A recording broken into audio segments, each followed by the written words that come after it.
Hello friends, welcome back to your channel world study. Friends, आज के session में हम लोग डिस्कस करने वाले हैं Russia and China openly challenge to USA. रूस और चीन ने यूएसए को ओपनली चैलेंज किया है। देखिए, अभी हाल ही में वर्ल्ड लेवल पर बहुत गुटबाजी चल रही है। ऐसी ही गुटबाजी में रूस और चीन ने साथ मिलकर यूएसए को ओपन चैलेंज किया है। क्या ऐसा किया है इन दोनों ने, जानने के लिए बने रहिए वीडियो के अंत तक।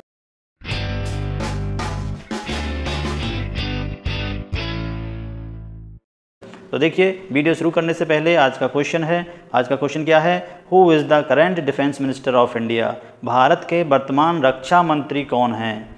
तो इसके ऑप्शंस हैं अमित शाह, नरेंद्र मोदी, राजनाथ सिंह या जयशंकर। इनमें से जो भी आंसर है वो आप कमेंट बॉक्स में लिख सकते हैं। तो आज जानते हैं ऐसी क्या चेतावनी दी है, किस तरह से चेताया है यूएसए को रूस और चाइना ने। बने रहिए वीडियो के अंत तक। तो देखिए, जो वर्ल्ड न्यूज़ आउटलेट्स हैं, जो प्रमुख न्यूज़पेपर्स हैं वर्ल्ड के, अल जजीरा जो न्यूज़पेपर है, उन्होंने अपनी हेडलाइन बनाया है US intercept Russian Chinese bombers near Alaska. Alaska के पास में जो रसिया और चीन के न्यूक्लियर स्ट्रेटजिक बॉम्बर देखे गए थे। द न्यूयॉर्क टाइम है, उसके according Russia and China carry out first joint bomber patrol near Alaska. तो हुआ क्या है, जो चीन और रूस हैं उनके दो न्यूक्लियर स्ट्रेटजिक बॉम्बर पहुंचे हैं अलास्का के पास में। और रूस का था Tu-95 और चाइना का था H-6। ये दोनों ही न्यूक्लियर स्ट्रेटजिक बॉम्बर हैं। आप लोगों को पता होगा, न्यूक्लियर स्ट्रेटजिक बॉम्बर डिफेंस करने में बहुत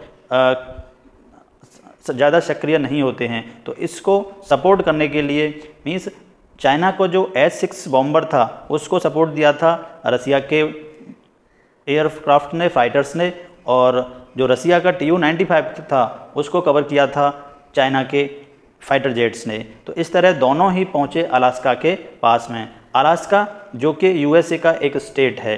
देखिए, ये जो कनाडा के बिल्कुल लेफ्ट में एक कह सकते हैं जमा हुआ प्रदेश कह सकते हैं इसको आप, ये बहुत ही स्ट्रेटजिक रूप से बहुत इम्पोर्टेंट है, जो कि रसिया के साथ में बिल्कुल लगभग सीमा से लगा हुआ है। तो अलास्का के पास में रसिया और चाइना दोनों ने अपने स्ट्रेटजिक बॉम्बर भेजे थे। और इन्हों को जब ये अलास्का के एयर डिफेंस आइडेंटिफिकेशन जोन, जिसको एड्स जोन भी बोलते हैं, ये पहुँचे तो यूएस के जो रडार्स हैं वो सक्रिय हो गए और उन्होंने अलर्ट कर दिया कि you are entering in the USA area.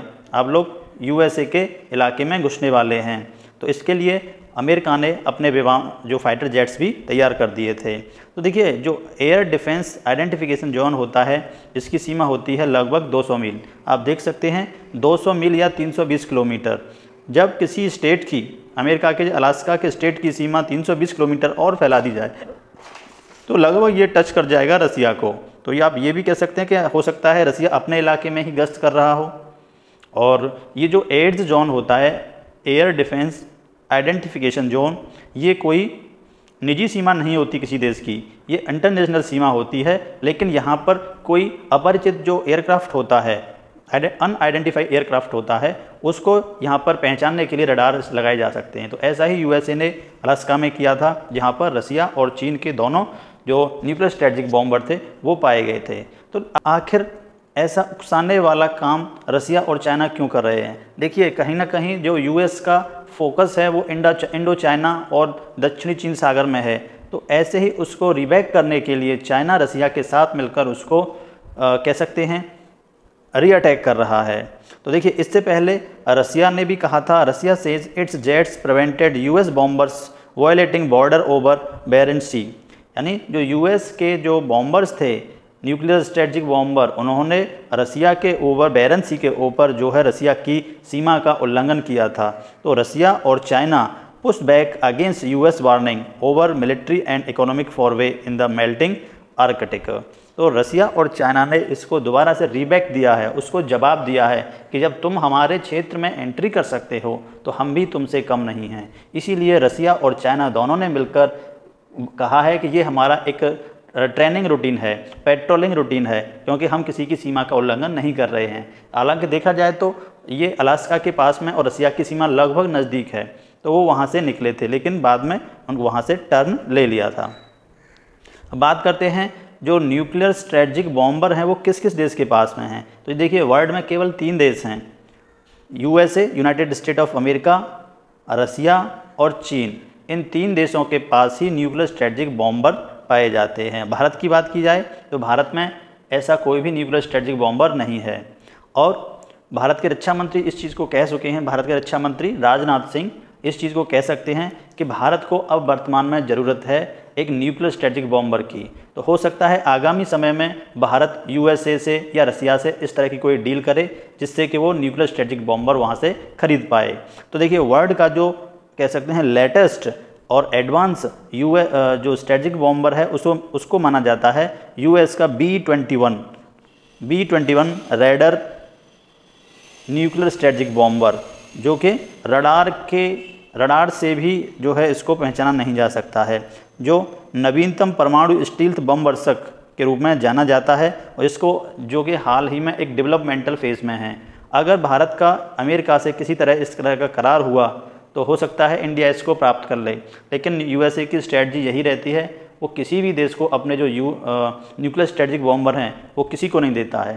हालांकि वो नाटो का सदस्य है और भी बहुत सारे गुटों का वो लीडर की तरह काम करता है, लेकिन उसने किसी भी गुट को, चाहे वो यूरोपियन यूनियन हो चाहे वो नेटो हो, किसी को उसने ये न्यूक्लियर स्ट्रेटजिक बॉम्बर सेल नहीं किए हैं। तो देखिए इसकी संभावना बहुत कम ही है कि भारत को इस तरह के न्यूक्लियर स्ट्रेटजिक बॉम्बर प्राप्त होंगे, लेकिन भारत को जो DRDO है और जो भी रक्षा संबंधी कंपनीज हैं उनको इस पर काम करना चाहिए, क्योंकि इस समय बिल्कुल नीड है भारत को एक न्यूक्लियर स्ट्रेटजिक बॉम्बर की, न केवल अटैकिंग मोड के लिए बल्कि डिफेंस के लिए भी, क्योंकि भारत 2 तरफ से युद्ध क्षेत्र से घिरा हुआ है। एक चाइना जो कि हमेशा उसको आंख दिखाता रहता है, एक पाकिस्तान जो कि हमेशा लड़ाई के मूड में रहता है। तो भारत के लिए वर्तमान में बहुत ज़्यादा ज़रूरी है इस तरह का एक न्यूक्लियर स्ट्रेटजिक बॉम्बर, जो कि आगामी समय में बहुत बड़ी भूमिका निभा सकता है। अब आते हैं आज के आंसर के बाद। आज का आंसर है, क्वेश्चन था भारत के वर्तमान रक्षा मंत्री कौन हैं, तो भारत के वर्तमान रक्षा मंत्री हैं राजनाथ सिंह। तो ये था आज का आंसर। तो ऐसे ही नई न्यूज़ के लिए बने रहिए हमारे साथ।